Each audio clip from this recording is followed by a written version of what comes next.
How about some watch this, bitches? Yes. I didn't know where we should talk about Stan Lee dying. I figured this was a good spot since we talked about That's a good spot. Yeah, it all correlates. I did watch some of Civil War in honor of. Nice. Yeah. I listened to old Howard Stern interviews with Stan Lee. With Stan Lee? Nice. Where Howard just tells him how bad he feels for him because he doesn't own a piece of all the stuff that he created. No, he does not. He did all right for himself. He seemed to be like a pretty cool guy and not bitter about it. No, well, it's not like he was broke. No. I think he was worth like the rumor was he was worth about $10 million when he died. Which again, if you're 95 years old and you have $10 million and it's still there after you're gone, yeah, what were you saving it for? Yeah, exactly. Apparently, that was sort of the problem with his daughter. I heard it was like a big. At the end, it was pretty messy. Everyone trying to get the monies. I remember, was it Tom Snyder had there's an interview from the 70s with Stan Lee and his daughter when his daughter was trying to be an actress, and Stan Lee was basically paying for her to be an actress.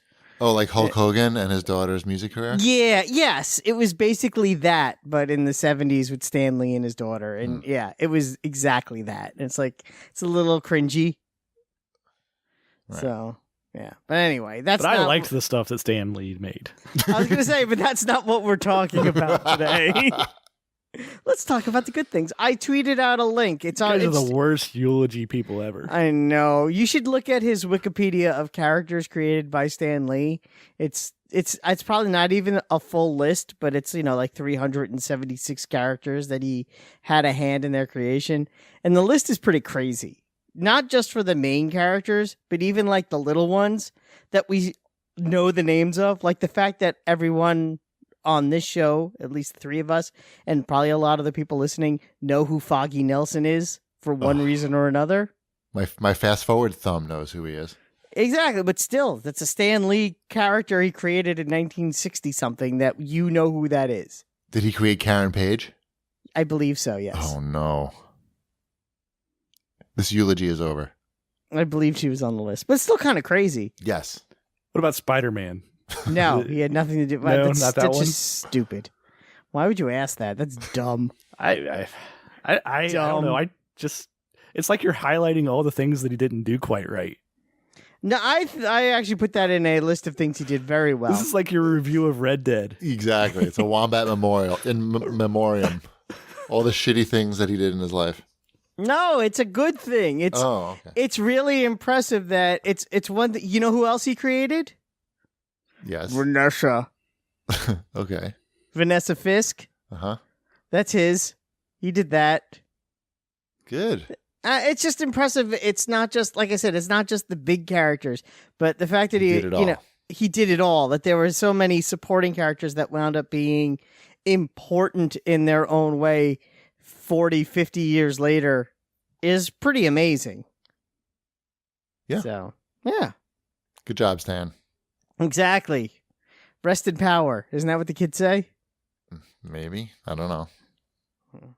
Not a kid. MODOK. Created MODOK. We like MODOK. Yeah, now you're talking. Yeah. Pepper Potts. Prowler. They can all be hits. Ant-Man, okay. Purple Man. He created Purple Man. Mm-hmm. I like him. That was the best thing about that miniseries. Jessica Jones? Yeah, Jessica Jones, yeah. The one that was too gross to actually be viewed by human beings? That show, you mean? I was like, why are they doing this to us? I'm paying money every month to watch, like, just blood. People get cut up with knives and bleed everywhere. Shocker. Ugh. I know, that's a Shipwreck favorite. Spocker. Shocker. The Skrulls. Spider-Man. I agree. He did a lot of Marvel characters. It's just amazing how I like the ones where he has to like act like he had something to do with them too, like Venom. That one's fun. That is not him. I know, but he gets associated with all the ones that aren't him too. Yeah, no, but he did do the Super Skrull. That's cool. That's a guy. Ad Paranerd wrote in and wants to know if any of us ever met him. I have not met him. No, I did. You got something? Oh, that's right, you did. Signed or something? Yeah. I got the Spider-Man issue where Spider-Man and Daredevil were fighting. That's a good one, probably. It is a good one. Yeah. I handed him I handed someone like 2 people down from him the comic. And then they passed it down the table to him. And then as he was signing it, he said, "Enjoy that." Nice. And I said, "Thanks." Stan. Yes. Where was this? This was at the Cincinnati Comic Con. Oh, wow. Yeah. It was big time. I think he was 94 or 93. Oh, wow. Okay. He was getting up there. I figured that it was now or never. Like, I didn't think he was coming back to Cincinnati. I don't think he did. Right. That was your chance. Makes sense. Yeah, so. Anything else for Watch This Bitches? Do you want to ask this question? A couple other things. Which one, Wombat? This one, who asked it? Because you have so many things in here. Paranerd. He asked that question? He asked, I think New Wombat should elaborate on the sudden turn he had on Titans. Have you watched any more? I'm completely up to date on Titans. And? It's pretty good, actually. Oh. I knew you were just having a bad day. No, the first episode is super terrible. Oh. So you watch, I mean, you kind of need to watch the first episode just to know what anyone's talking about, but it's not good. So you watch the first episode, and that's the Fuck Batman episode, and it's kind of dumb. And you're like, this is pretty dumb. Mm-hmm. And then the second episode is somewhat better. But once you get to like episode 3, 4, and 5, it's pretty good. Okay. The Doom Patrol episode is really good. And the last week's episode is the first. It takes till episode 5 until they're all together on screen, the 4 of them. Oh, don't mind me. I'm just dying here. Okay. Until all 4 of them are actually on screen together, and it's kind of cool. And they actually make Robin cool, and that's not easy to do. But he has a really good fight scene. Oh. And Beast Boy meeting Robin for the first time is very funny. Where's the Xbox app for this DC universe? I know. I sent. They keep saying like things like that are going to be coming in the new year. No, I knew I shouldn't have signed up now. That was a waste of money. Well, I got like 3 months free. Yeah, but you get your 3 months free, so it could be a wash. I would also say you have the world's largest tablet in your house. You could download the app and watch it on the giant tablet. I need I want to watch with Mrs. Chibi.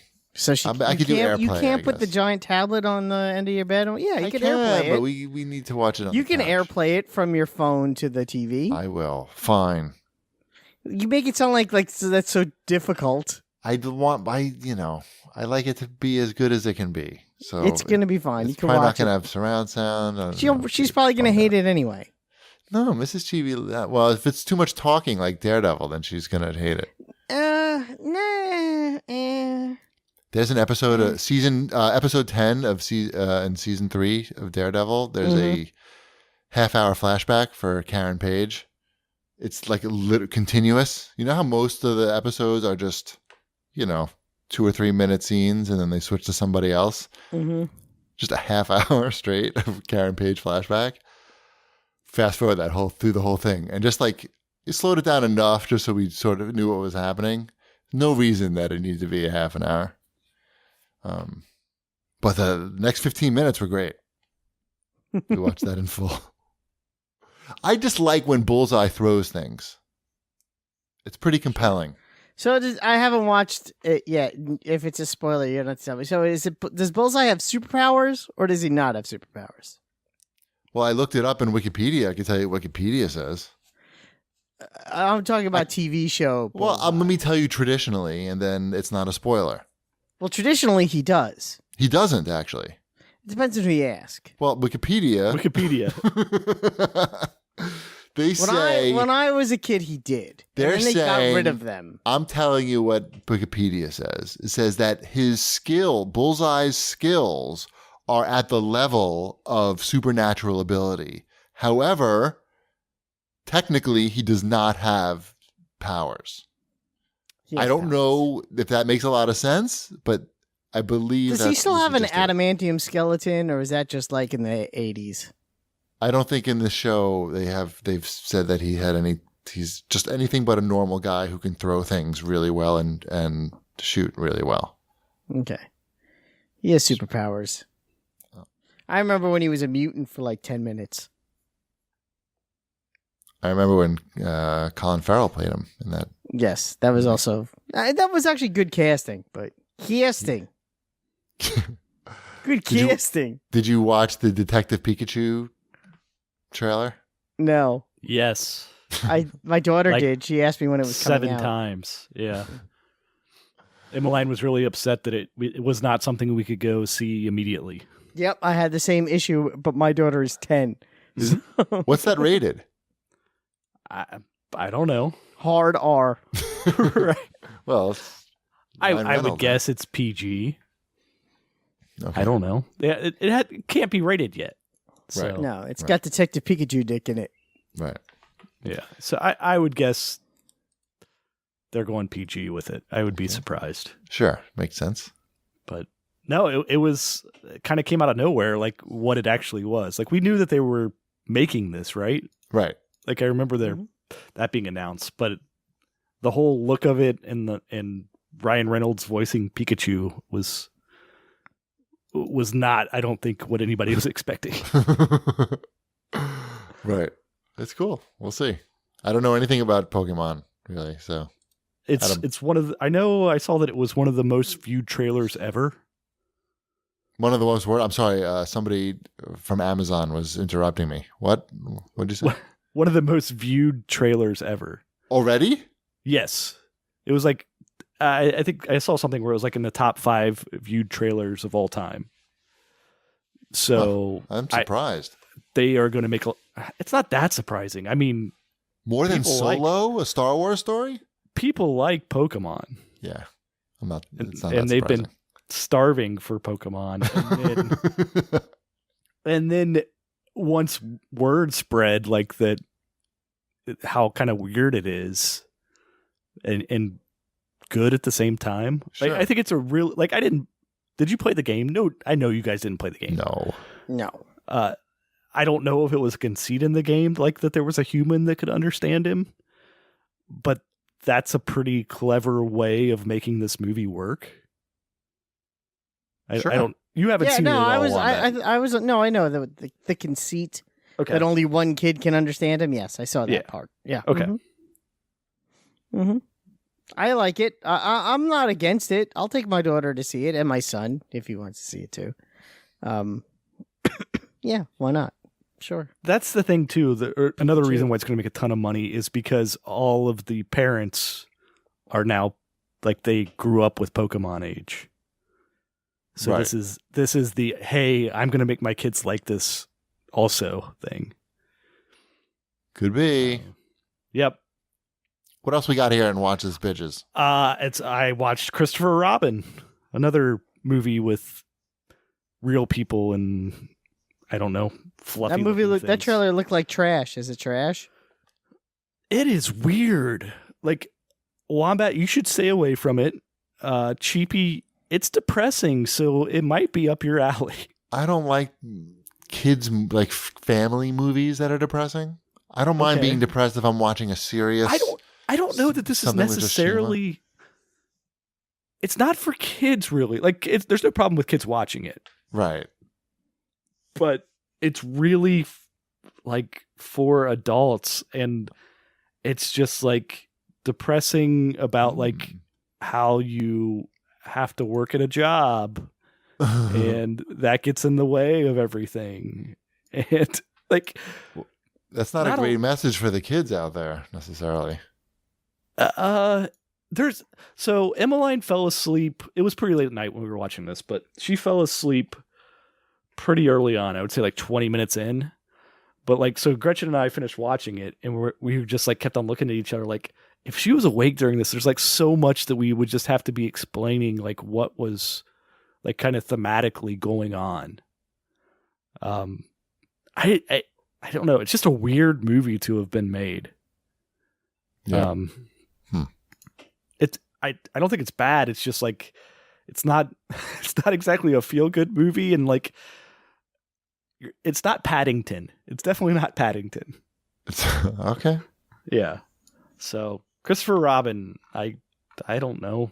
Do something with it, I guess. Right.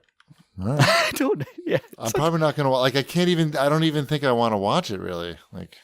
You don't. It's like okay. Like it's a well done movie of like it's just. Would I have rather like acting? Right. Would I have rather like not been depressed about Winnie the Pooh? Right. That's what I'm thinking. Probably. I don't need that. Don't watch Finding Neverland if you really want to be depressed about Winnie the Pooh. Like when that's not Winnie the Pooh. That's Peter Pan. That's Peter Pan. Yeah. Yeah. Oh, that movie's depressing. Oof. When Eeyore is like the comedic relief, like he has all the best lines in the movie. Mm. You know, it's pretty dark. Right. All right. I'm getting depressed just thinking about it, and I haven't even seen it.